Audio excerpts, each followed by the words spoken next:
take every precaution they can to keep all the children safe. They got a very, very good organization here. Also tonight, an alarming situation sends schools into what's called a lockout in Kenton. Our newsroom received several phone calls from concerned parents wanting to know what was going on. It all started with a report of a suspicious person possibly carrying a gun. And News 4's Luke Moretti has an update on the police search for this person. Luke? Yeah, in this day and age, authorities are taking everything seriously, especially when it involves a possible scenario of a man with a gun not far from schools. Town of Tonawanda Police are on the case. Do we have to address a threat, or is it just nonsense? Those are the questions police are dealing with following a report called in. A customer walking out of the Tim Hortons store at Colvin and Highland told authorities he thought he saw a man with a black handgun. And when they passed each other in the parking lot, the guy said, "Lock and load."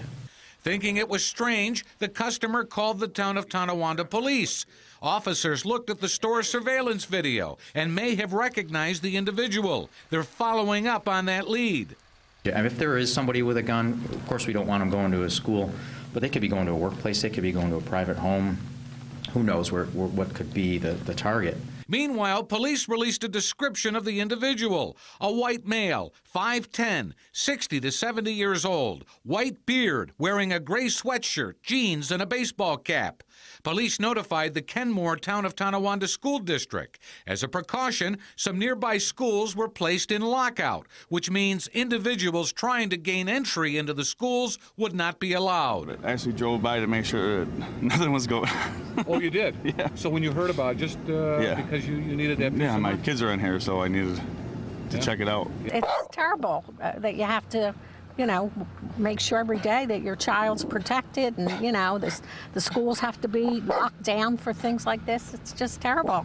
Authorities want to locate the individual to see if the threat was credible or just a misunderstanding. A guy that looks like, even remotely, like he's carrying a weapon, uttering things, lock and load.